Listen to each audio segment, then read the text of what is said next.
പ്രിയപ്പെട്ട വിദ്യാർത്ഥികളെ, ഏവർക്കും സയൻസ് ക്ലാസ്സിലേക്ക് സ്വാഗതം. കഴിഞ്ഞ ക്ലാസ്സിൽ നമ്മൾ മോൾ കൺസെപ്റ്റാണ് ചർച്ച ചെയ്തുകൊണ്ടിരുന്നത്. അതിൽ മോൾ എന്താണെന്നും മോളാർ മാസ് എന്താണെന്നും ഓരോ ഫോർമുലയും അതിൻ്റെ മോളിക്കുലർ മാസും മോളാർ മാസും നമ്മൾ പഠിച്ചു. ഇനി പഠിക്കാൻ പോകുന്നത് writing chemical formula of a compound. ഒരു സംയുക്തത്തിൻ്റെ കെമിക്കൽ ഫോർമുല എങ്ങനെ എഴുതാമെന്നാണ് പഠിക്കാൻ പോകുന്നത്. നമുക്കറിയാം, ഒരു കോമ്പൗണ്ട് എന്ന് പറയുന്നത് രണ്ടോ അതിലധികമോ മൂലകങ്ങൾ കൂടിച്ചേർന്നതാണ്. A compound is made of 2 or more than 2 elements combined in a definite proportion by mass. Thus, the number of combining atom in a compound is fixed. Atom എന്തായിരിക്കും? ഒരു കോമ്പൗണ്ടിലെ ആറ്റങ്ങൾ എന്തായാലും ഫിക്സഡ് ആയിരിക്കും അല്ലേ. The elements are represent by their symbols. എല്ലാ എലമെൻറ്റ്സും എന്താണ് എങ്ങനെ റെപ്രസെൻറ്റ് ചെയ്യുക? സിംബൽസ് ആണ്, സിംബൽസ് ആയിട്ടാണ് റെപ്രസെൻറ്റ് ചെയ്യുക അല്ലേ. ഉദാഹരണം പറയുകയാണെങ്കിൽ H4 hydrogen, Na4 sodium.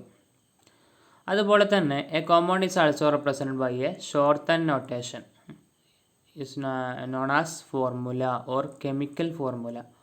Compound നമുക്ക് എങ്ങനെ ചുരുക്കി എഴുതാം? ചുരുക്കി എഴുതുന്നതിന് പറയുന്ന പേരാണ് കെമിക്കൽ ഫോർമുല അല്ലെങ്കിൽ ഫോർമുല എന്ന് പറയും. The formula of a compound indicates, ഒരു ഫോർമുലയുടെ കോമ്പൗണ്ടിൻ്റെ ഫോർമുല സൂചിപ്പിക്കുന്നത് elements constituting the compound and, അതായത് സംയുക്തത്തിൽ ഉൾക്കൊള്ളുന്ന ഘടകങ്ങൾ. രണ്ടാമതായിട്ട് the number of each constituent element, മൂലകഘടകങ്ങളുടെ ഓരോ മൂലകഘടകങ്ങളുടെയും നമ്പർ. ഇതാണ് കെമിക്കൽ ഫോർമുലയിൽ, ഒരു കോമ്പൗണ്ടിൻ്റെ ഫോർമുലയിൽ സൂചിപ്പിക്കുന്നത്. മറ്റൊരു വാക്കിൽ പറയുകയാണെങ്കിൽ the formula of a compound also represent it's chemical composition. ഒരു കോമ്പൗണ്ടിൻ്റെ ഫോർമുല റെപ്രസെൻറ്റ് ചെയ്യുന്നത് അതിൻ്റെ രാസഘടനയാണ്, കെമിക്കൽ കോമ്പോസിഷനെയാണ് റെപ്രസെൻറ്റ് ചെയ്യുന്നത്.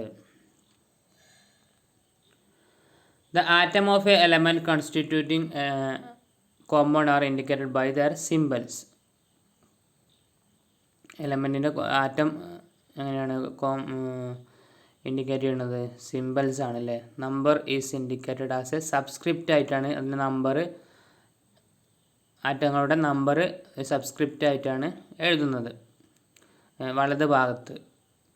എക്സാമ്പിൾ പറയുകയാണെങ്കിൽ H2O കണ്ടല്ലേ, അതിൻ്റെ ഹൈഡ്രജൻ്റെ സബ്സ്ക്രിപ്റ്റ് എത്രയാണ്? 2 ആണ്. ഓക്സിജൻ്റെ 1. ഒന്നിലടുത്ത് എന്ത് ചെയ്യൂല, നമ്മൾ 1 എഴുതൂല. അതിൻ്റെ അർത്ഥം അവിടെ 1 എന്നാണ്. H2O1 ആണ് ശരിക്കും. അപ്പോൾ 1 നമ്മൾ എഴുതൂല. Valency and formulation. എന്താണ് വാലൻസി എന്ന് പറഞ്ഞാൽ? എല്ലാ മൂലകങ്ങൾക്കും എന്തുണ്ട്? എല്ലാ എലമെൻസിനും എന്തുണ്ട്?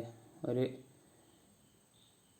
മറ്റ് എലമെൻസുമായി കമ്പൈൻ ചെയ്യാൻ, സംയോജിപ്പിക്കാൻ ഒരു നിശ്ചിത ശേഷിയുണ്ട്, ഡെഫിനിറ്റ് കപ്പാസിറ്റി ഉണ്ടല്ലേ.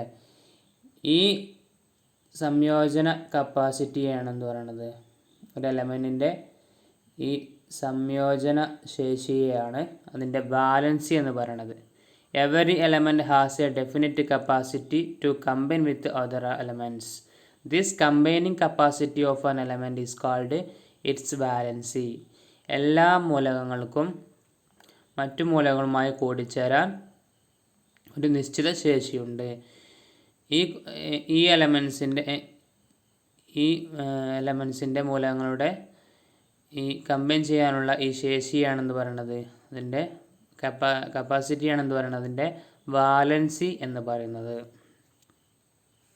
ഇവിടെ കുറച്ച് എലമെൻസും അതിൻ്റെ സിമ്പിൾസും വാലൻസിയും കൊടുത്തിട്ടുണ്ട്, നോക്കാം. ഹൈഡ്രജൻ്റെ സിമ്പിൾ H ആണ്, വാലൻസി 1.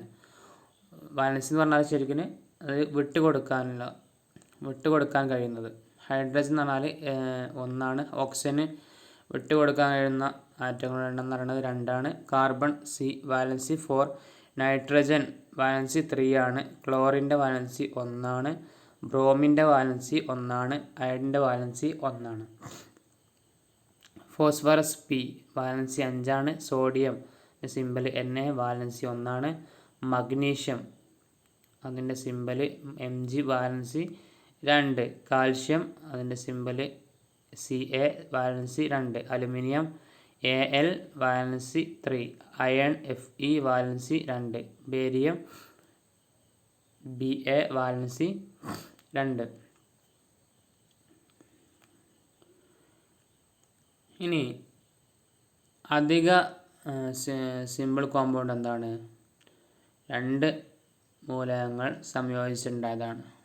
അധിക സംയുക്തങ്ങളുണ്ടോ? സിമ്പിൾ അധിക സംയുക്തങ്ങളും എന്താണ്?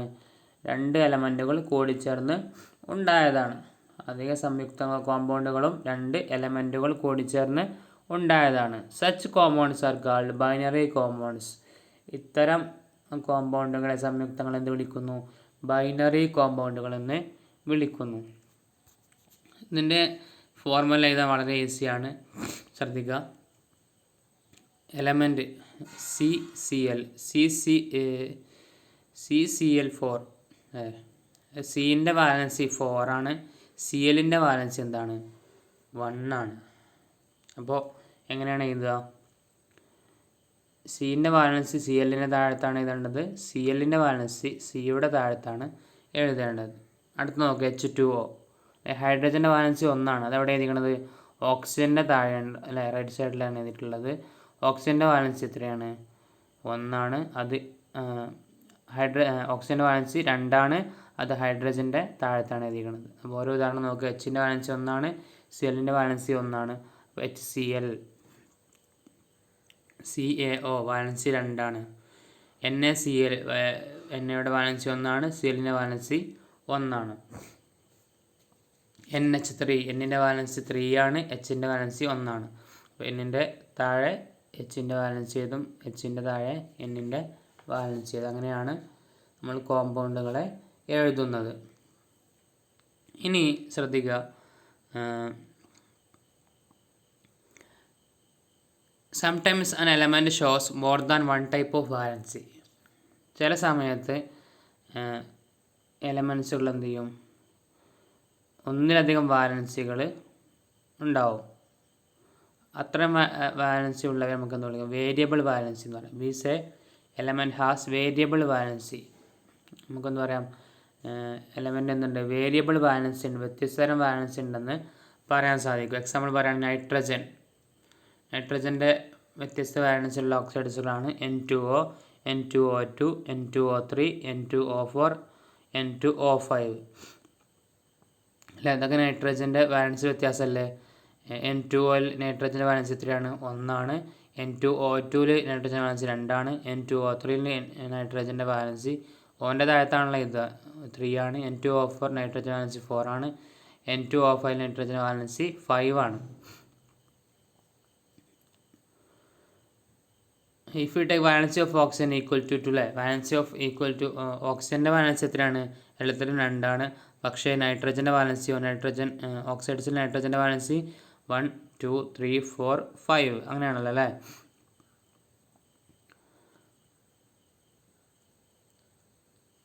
അപ്പോൾ നമുക്ക് ഇവയെ എന്ത് ചെയ്യാം? ഇവയെ നമുക്ക്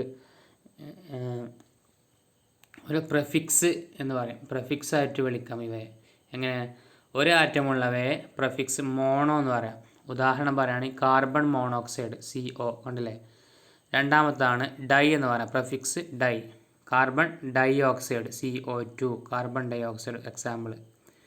ഇനി 3 ആറ്റങ്ങളുള്ളതിന് എന്ത് പറയാം? ട്രൈ എന്ന് പറയാം. അപ്പോൾ ഫോസ്ഫറസ് ട്രൈ ക്ലോറൈഡ് ഉദാഹരണമാണ് കേട്ടോ PCl3. ഇനി 4 ആറ്റങ്ങളുള്ളവയെ നമുക്ക് എന്ത് പറയാം? ടെട്രാ. ഉദാഹരണം കാർബൺ ടെട്രാ ക്ലോറൈഡ് CCl4. ഇനി പറയുന്നത് 5 ആറ്റങ്ങളുള്ള 5 നമ്പർ ഓഫ് ആറ്റംസ് ആണെങ്കിൽ പെൻഡ എന്ന് വിളിക്കും. Dinitrogen pentoxide N2O5. ഇങ്ങനെയാണ് വേരിയബിൾ വാലൻസി ഉള്ളവരെ നമുക്ക് പേര് വിളിക്കാൻ സാധിക്കുന്നത്. അപ്പോൾ ന്യൂമറിക്കൽ പ്രിഫിക്സസ് എന്നതിനെ പറയും. അപ്പോൾ ഇത്രയുള്ളൂ എടുക്കുന്നത്. അപ്പോൾ എന്തൊക്കെയെന്ന് പറഞ്ഞു? Writing chemical formula of a compound. എന്താണ് കെമിക്കൽ ഫോർമുല എന്ന് പറഞ്ഞു. പിന്നെ അതിൻ്റെ വാലൻസി പറഞ്ഞു. വാലൻസി എന്ന് പറഞ്ഞാൽ every element has a definite capacity to combine with other elements. This combining capacity of an element is called its valency. പിന്നെ നമ്മൾ കുറച്ച് എലമെൻറ്റ്സും അതിൻ്റെ സിമ്പിൾസും വാലൻസിയും പറഞ്ഞു. പിന്നെ പറഞ്ഞത് ബൈനറി കോമ്പൗണ്ട് എന്നാൽ എന്ത് അല്ലേ.